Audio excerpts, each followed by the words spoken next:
منکر حدیث یہ دعویٰ کرتا ہے اوامر اور نواہی قرآن پاک کے اندر موجود ہیں. پورا قرآن پاک اٹھائیے, قرآن ہی سے ان کو یہ دلیل پیش کیجئے کہ یہاں پہ یہ بات تو مل گئی کہ نہیں تم نے کاٹے تھے اور نہیں تم نے چھوڑے تھے. یہ حکم کہاں پہ موجود ہے کہ تم کاٹو اور تم چھوڑو؟ پورے قرآن سے یہ حکم نہیں ملے گا. کہاں سے ملے گا؟ رسول اللہ کی حدیث سے ملے گا. اور اسی حکم کو اللہ کیا کہہ رہا ہے؟ میرا حکم ہے. اور اسی پر بس نہیں ہے, اس کی مثالیں بھی متعدد ہیں. امرتو ان اسجدا.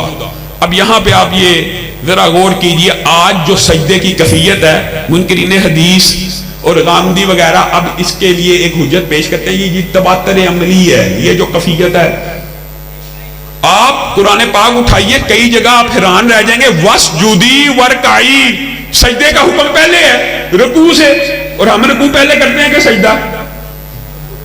رکوع پہلے کرتے ہیں, سجدہ بعد میں کرتے ہیں. قرآن پاک میں تو سجدہ پہلے ہے. یہ جو آج سجدے کی کیفیت ہے, یہاں پہ آپ ذرا غور کرنا.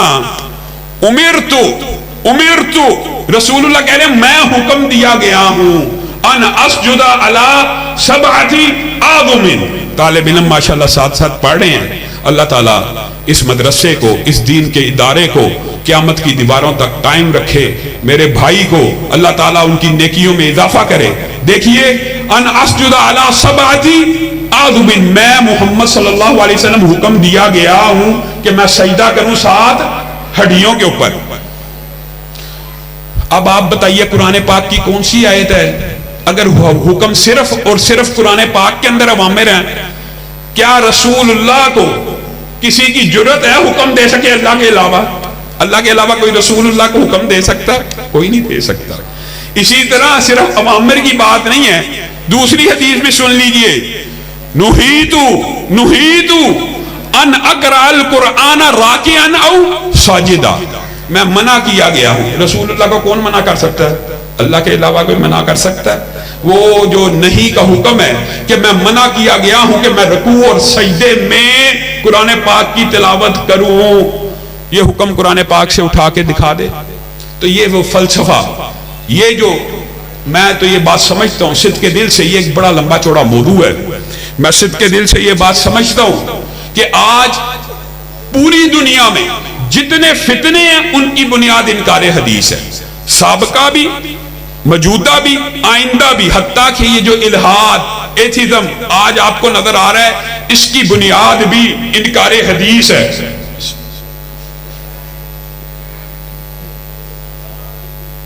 تو یہ بات طلبہ نے, آپ نے اس بات کا ابلاغ گلی گلی, کوچے کوچے, کہ رسول اللہ صلی اللہ علیہ وسلم کی ایک حیثیت شارع کی ہے اور ایک حیثیت شارع کی بھی ہے. وَأَنزَلْنَا إِلَيْكَ الذِّكْرَ لِتُبَيِّنَ لِلنَّاسِ مَا. یہ عجیب فلسفہ ہے کہ جی قرآن صرف محفوظ ہے, صرف قرآن محفوظ ہے, قرآن محفوظ ہے. جی حدیثیں بعد میں لکھی گئی تھی, جی حدیثیں آئیں بعد میں تھی.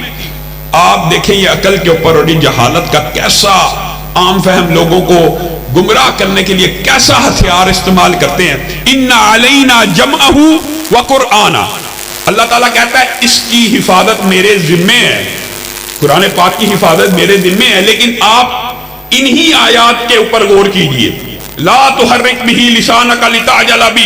اللہ تعالیٰ کہہ رہا ہے زبان کو تیز تیز مت ہلائیے, اس کا جمع کرنا, اس کی تلاوت ہمارے ذمے ہے. فَإِذَا قَرَأْنَاهُ فَاتَّبِعْ قُرْآنَ.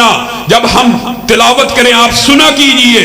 ثُمَّ إِنَّ عَلَيْنَا, کیا ثُمَّ إِنَّ عَلَيْنَا, یہ آیت نہیں پڑھے گا منکر حدیث کبھی. ثُمَّ إِنَّ عَلَيْنَا, اور ہمارے ذمے ہے اس کے بیان کو بھی محفوظ کر دینا. وَأَنزَلْنَا إِلَيْكَ الذِّكْرَ لِتُبَيِّنَ لِلنَّاسِ مَا نُزِّلَ إِلَيْهِمْ. آپ کے اوپر قرآن پاک کو نازل کیا تاکہ آپ کھول کھول کے بیان کریں. پورے قرآن پاک کے اندر ایک جھٹکی مثال دے کے تحریک کے حوالے سے چند گزارشات آپ کے سامنے رکھوں گا. ایک عام فہم مثال ہے, پورے قرآن پاک کو اٹھائیے, علماء بیٹھے ہیں, اللہ رب العزت نے 700 سے زائد مقامات کے اوپر بالواسطہ یا بلا واسطہ یہ کہا جو رسول اللہ تمہیں دیں اس کو پکڑ لو, جس سے روکیں اس سے رک جاؤ. رسول کی زندگی تمہارے لیے قابل اتباع ہے, قابل حجت ہے.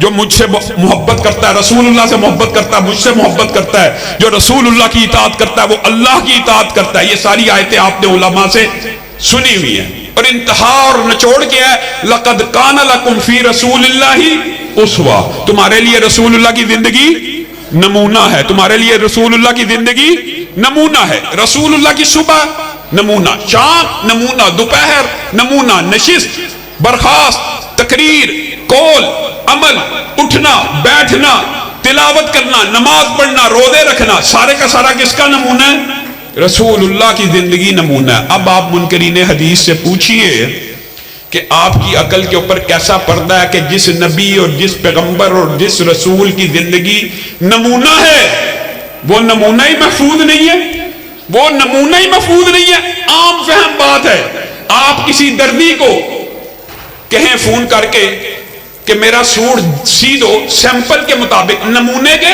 مطابق، اگلے دن پھر فون کریں، اگلے دن پھر فون کریں۔ قرآن پاک میں 700 مقامات ہیں بالواسطہ یا بلا واسطہ رسول اللہ کی اتباع اور پیروی کے۔ آپ 10ویں دفعہ فون کریں گے نا، وہ کہے گا یار تو کیسا بے وقوف آدمی ہے، مجھے سیمپل دیا نہیں اور تو کہتا ہے سیمپل کے مطابق سی دو۔ معاذ اللہ، آپ اللہ کے بارے میں یہ گمان کرتے ہیں کہ اللہ تعالیٰ رسول اللہ کی پوری زندگی آپ کو کہتے ہیں کہ نمونہ ہے، اور پھر اس نمونے کے مطابق ان کی زندگی کو محفوظ کر کے آپ کو دیا ہی نہیں۔ یہ منکرین حدیث کا ایک پھیلایا ہوا جال ہے جس کے اندر نوجوان بھی اور پڑھے لکھے طبقات کے لوگ بھی بڑی تیزی سے مبتلا ہو رہے ہیں۔ لیکن یہاں پہ آپ سے ایک شکوہ بھی کرنا ہے، اور وہ شکوہ یہ ہے کہ ہم اپنے آپ کو اہل توحید کہتے ہیں، اہل حدیث کہتے ہیں۔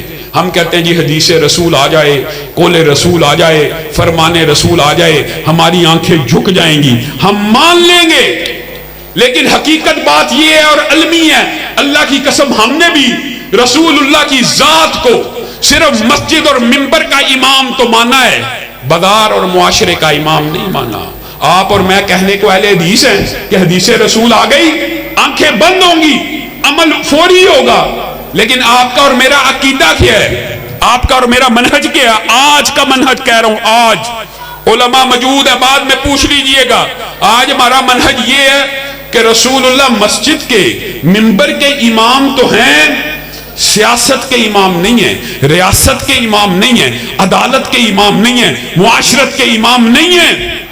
رسول اللہ صلی اللہ علیہ وسلم نے کہا تھا بنی اسرائیل کے اندر ایک نبی جاتا، دوسرا نبی اس کا سیاسی وارث بھی ہو جاتا تھا، اور میری امت میں نبی نہیں آئے گا، میری امت میں نبی نہیں آئے گا، لیکن میری امت میں علماء آئیں گے۔ نبی تو نہیں آئے گا لیکن علماء آئے ہوں گے، وہ میرے کیا حدیث بچوں، ہاں وہ میرے وارث ہوں گے، علماء میرے وارث ہوں گے، علماء میرے، وہ وارث کس کے ہوں گے؟ اب مجھے بتائیے، وہ وارث صرف منبر رسول کے ہوں گے کہ سیاست رسول کے بھی ہوں گے؟ وہ وارث صرف منبر رسول کے ہوں گے کہ معاملات اور معاشرت رسول کے بھی ہوں گے؟ ہمارا حال بھی وہ شعیب علیہ السلام کی قوم جیسا ہے کہ اپنی نمازوں کو مسجد تک محدود رکھ دو، بازار میں آئے گی، ہمارے مالوں کو نشو و نما سے روکتی ہے، تیری نماز ہے شعیب، ہمارے مالوں کو بڑھوتری سے روکتی ہے، اپنی نماز کو مسجد تک محدود کر دے۔ آج سرمایہ دارانہ نظام نے آپ کو یہی مغالطہ ڈالا ہوا، بعین وہی جو اللہ نے قرآن میں پہلے بیان کر دیا، وہی مغالطہ آپ کو ڈال دیا۔ وہ مولوی، وہ عالم دین، اس کا سیاست سے کیا کام ہے؟ سیاست کس کا کام ہے؟ سیاست کی چور کا کام ہے، لٹیرے کا کام ہے، وڈیرے کا کام ہے، جگیردار کا کام ہے۔ عقل کے اوپر کیسا سرمایہ دارانہ نظام نے پردہ ڈال دیا۔ رسول اللہ صلی اللہ علیہ وسلم دنیا سے گئے، کس کو مصلی کا امام بنا کر گئے ہیں؟ حضرت ابو بکر کو۔ ابو بکر کیا صرف مصلی کے امام تھے کہ ریاست کے امام بھی تھے؟ سیاست کے امام بھی تھے کہ صرف مصلی کے امام تھے؟ عدالت کے امام بھی تھے کہ صرف مصلی کے امام تھے؟ آپ کو یہ مغالطہ ڈالا ہوا، آپ کو تخت رسول کی اہمیت اور اس کا ادراک آپ سے چھیننے کے لیے آپ کو صرف یہ پڑھایا گیا کہ منبر رسول کا وارث عالم ہو سکتا ہے، تخت رسول کا، خلافت رسول کا، سیاست رسول کا، عدالت رسول کا، ریاست رسول کا منبر چور ہوگا، وڈیرا ہوگا، لٹیرا ہوگا، جگیردار ہوگا، زانی ہوگا، شرابی ہوگا۔ آپ کون ہے جی؟ جی میں پی ٹی آئی کا بندہ ہوں۔ آپ کون ہے جی؟ میں جی نون لیگ کا بندہ ہوں۔ اللہ کے بندے کہاں ہیں؟ نظام مصطفیٰ کے لیے کھڑے ہونے والے لوگ کہاں ہیں؟ یہ ہماری جو سیاست اسلامی ریاست ہے، جو ہمارے نعرے تھے کہ نہ نون نہ جنون، رب کی دھرتی رب کا قانون، وہ نعرہ اٹھانے والا کون آئے گا؟